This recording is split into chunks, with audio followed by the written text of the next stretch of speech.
Hey everybody, and welcome back for another deep dive. Today, we are going to try to get to the bottom of something we hear all the time these days. All the time, yeah. Fake news. Oh, yeah. What is it really? And I think a really good place to start with that is these excerpts that we have from this book that dives deep into this whole phenomenon. Yeah, what's really interesting is that it doesn't just talk about fake news as this brand new thing. Right. It actually puts it into historical context and Yeah. shows how it's been around in different forms. So fake news is just like a new term. For an old problem? Kinda. Yeah. Okay. I mean, that's kind of a relief if Yeah. that's the case. It is. And you know what's changed really is just how quickly misinformation can spread Oh, yeah. with the internet and social media. Yeah. But the human tendency that makes us fall for it, Right. that really hasn't changed much at all. I mean, that makes sense. Yeah. But okay, so where do we even begin with this whole thing? Well, the book uses a very specific event as a jumping off point, which is Donald Trump's first press conference as president-elect. Yeah. And that's when he pointed at the CNN reporter and said, "You're fake news." Oh, yeah. That was a wild one. Yeah. It really felt like things shifted after that. Totally. It wasn't just politicians disagreeing with media. It was like Right. full-on attacks. Yeah. And the book really looks at Trump's rhetoric Okay. and his use of really charged language in these accusations. Yeah. And how that played a role in shaping Oh, for sure. the public's perception of fake news. Totally. I mean, he repeatedly just like labeled Yeah. the BBC, New Yeah. York Times, the Yeah. Washington Post, like all of them. All fake news. Yeah. And especially any source that dared to criticize him. Right, exactly. Anything. Yeah. There are some pretty strong quotes from him in here, too. Oh, yeah. Calling the media liars, Right. cancer, the most dishonest people. It was almost like he was trying to create this alternate reality where anything that didn't fit his narrative was automatically fake. And that's a really key point because it wasn't just about deflecting criticism. Right. It was about really sowing this distrust in institutions Yeah. and creating this climate where people just didn't know what to believe anymore. Yeah. I mean, speaking of trust, there was this one incident that the book points to where it really blurred the lines between genuine mistakes Right? and intentional disinformation. Yeah. Remember when Trump said, "Last night in Sweden"? Oh, yeah. What happened last night in Sweden? Nothing. Right. He claimed that there had been some incident, Right. but it turned out that he'd gotten confused by something that he'd seen on Fox News. Oh, wow. And you could think okay, it was just a slip up. But it really reveals a lot about how this works psychologically. Uh-huh. You know, people are more likely to accept information if it confirms their existing anxieties. Right. Yeah. So if somebody already had concerns about immigration, Right. Trump's statement, Yeah. even though it was totally inaccurate, Uh-huh. fed into that. Absolutely. And And to make things even more complicated, right. a few days after that, there Ah. was this minor disturbance in Stockholm. Okay. So then it was, It's even harder to separate yeah. fact from fiction. Oh, wow. It was reality was struggling to keep up with all the misinformation. Yeah. And the book really emphasizes how quickly the term fake news spread in 2016, 2017. Yeah. There's this graph from Factiva that shows how media mentions of the term just totally exploded. It became like a buzzword, Yeah. like a meme, spreading and just taking on a life of its own. Right. And it's the term itself is almost like a weapon. Right. Politicians can use it to discredit opponents. Uh-huh. Online commenters could just shut down any conversation. Yeah. I seen that myself. Really? I remember I shared this article about the Steele dossier, Oh, yeah. and somebody just immediately commented, "Fake news."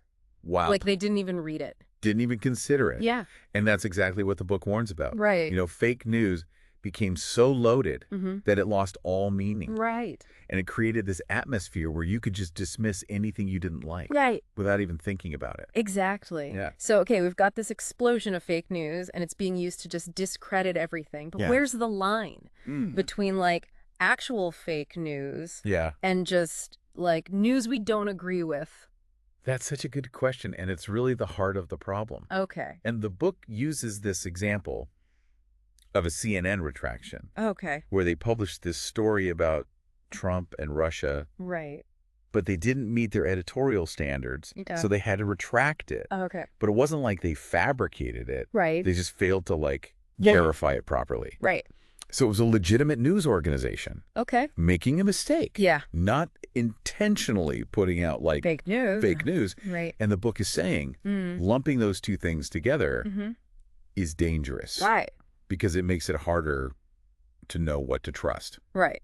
Yeah. You know, this whole conversation reminds me of like Chomsky's propaganda model, where he talks about how like even when the media isn't intentionally spreading falsehoods, they often serve the interests of the elite. The book mentions that too, and how like it's ironic that some groups that used to criticize mainstream media are now like defending it against these accusations. Yeah, it's like the battle lines have shifted. Right. Yeah. So, okay, we've got fake news being weaponized and genuine mistakes are getting lumped in with this intentional deception. So where does that leave? Like, the average person who's just trying to navigate this, figure it out. Yeah. How do we even start to make sense of it all? Yeah. It can feel pretty overwhelming. Right. We're just constantly being bombarded with information all the time from everywhere. Yeah. It's hard to know what to believe. What to trust. Yeah. That's where the book gets really interesting, because it kind of shifts the focus from fake news as this external threat to something that we actually have some control over. Okay. So it's not just about dodging these like fake news bullets. Right. It's about changing the way we approach information in the first place. I like that. Yeah. But how? So the book gives some practical advice. Okay. And it all boils down to just being more critical and more aware. Okay. So first of all, Yeah. we all have biases. Right. We tend to gravitate towards things that confirm what we already believe. Oh, for sure. You know, if a headline already agrees with me, I'm going to share it without even like reading it. Yeah. I'm more likely to share it. Yeah, exactly. If I agree with it. And the book says that fake news really thrives on exploiting these biases. Right. So the first step is acknowledging that you have them and trying to be more objective. Okay, so that's easy to say, like, be more objective. Right. How do we actually do that? Yeah, so the book suggests kind of a multi-pronged approach. Okay. So first, diversify your sources. Okay. Don't rely on just like one news outlet or your one social media feed. You know, expose yourself to different perspectives. That makes sense. Even if they make you uncomfortable. Okay. And then when you do see something, don't just read the headline or watch the short clip. Dig a little deeper. Okay. Look for evidence-based reporting. Right. Not just opinions or emotional language. So instead of getting, like, outraged by a headline, take a beat. What's the source? What's the evidence? Right. Is it factual or is it opinion? Right. And also, it's really important to understand how social media algorithms work. Okay. Because they're designed to keep you engaged. Right. Which often means showing you what you already agree with. Oh, so even if we're trying to be like open-minded, the platforms might be working against us. Exactly. The book uses this term, filter bubbles. Okay. It's where you're only exposed to stuff that reinforces your worldview. Yeah. Like an echo chamber. Okay, that's kind of scary. It is. And if the platforms are literally designed to do this, how do you break out? It takes effort. Okay. But you can do it. Okay. Just be aware of how these algorithms work. Right. And actively seek out different viewpoints. And also be wary of things that seem like they're trying to make you emotional on purpose. Like, is it really that outrageous? Right. Is it really? Okay. Yeah. It's ironic we embrace these platforms to connect us with people and ideas. But now we have to be so careful because they can limit our perspectives. Right. It's like a double-edged sword. Yeah. That's technology. Right. It can connect us and inform us, but it can also manipulate us. Okay, so we need like a whole new set of skills for this digital age. The book calls it media literacy. Okay. And it's super important for citizens in the digital age. So it's not just about spotting fake news. Right. It's about understanding the bigger picture. Yeah, the context. The motivations, biases. Biasing. Okay. And the book takes it even a step further, Okay. saying that fake news is actually a symptom of a bigger problem. Oh, okay. Which is this decline in trust. In institutions. In institutions. You know, that makes a lot of sense. Yeah. Because when people don't trust the government, right, the media, experts, they become more susceptible to these alternative narratives. Right. Which may or may not be true. Exactly. That's a really good point. Yeah. Because fake news thrives when there's already this sense of like distrust and disillusionment. Right. And this is connected to the rise of populism. Okay. Like Trump, Le Pen, Duterte. Oh, yeah, those leaders who kind of position themselves as the only ones who can Fix the system. Right. Yeah. But they do it by attacking the media. Yeah. Undermining all these sources of information. It's a classic tactic. Yeah. Create this us versus them. Yeah. We are the champions of the people, and anyone who disagrees is like part of the problem. The corrupt elite. Right. Yeah. Yeah. So then it's really easy to just say fake news. Yeah. To anything you don't like. About anything. Yeah. Even if it's true. Yeah. Doesn't matter. It's just about. It's about controlling the narrative. Right. Yeah, and the book says it's really crucial to understand that. Okay. To understand this whole thing. So we've talked about the rise of fake news and like the psychology of it, right? The context. Yeah. But I think our listener might be wondering, what do we do about it? Yeah. How can I be a more discerning consumer of information? Yeah, good question. It feels like a lot. It is. Yeah, it really is. But the book doesn't just leave us with this problem. Okay. It talks about some ways to kind of push back. Okay, give me some optimism here. Give me that. So one thing it emphasizes is media literacy education.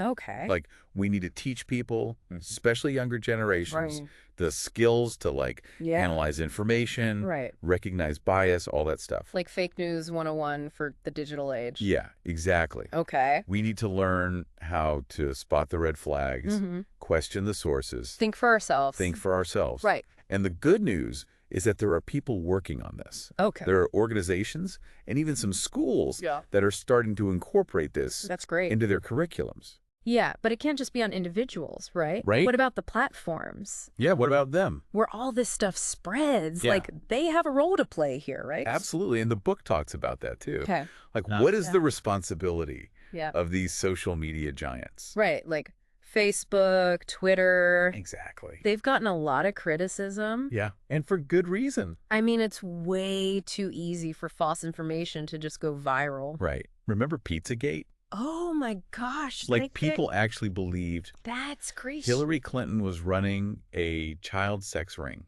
Out of a pizza place. Out of a pizza place. It's wild how that stuff can spread. And it's terrifying because it's not just online anymore. Right.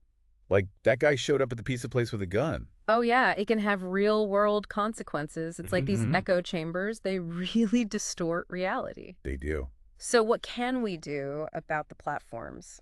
So there are some potential solutions out there. There's a growing movement to, like, hold these platforms accountable.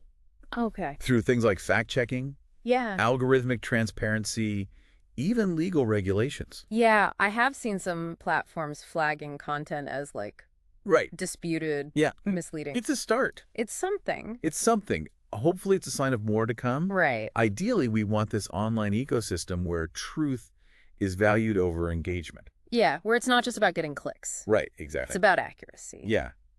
It feels like an uphill battle, though. It is. Like, every time we take a step forward, there's this new wave of misinformation. There is. It's constantly evolving. Right. But the book's message is that we're not powerless. Okay, I like that. We can become more discerning. Yeah. We can demand better from these platforms. I mean, that's a good takeaway. Yeah. This deep dive has been a lot. It has. We've gone from Trump saying fake news to how these algorithms work to, like, what we can actually do about it. And ultimately, it comes down to just being aware. Right. Being critical. Yeah. And being engaged. Right. Information is never neutral. It never is. It's all about context. Yeah. Perspective. And intent. Intent. So we have to learn to navigate that. So, the next time you see some crazy headline online, take a breath. Yeah. Remember what we talked about? Yeah.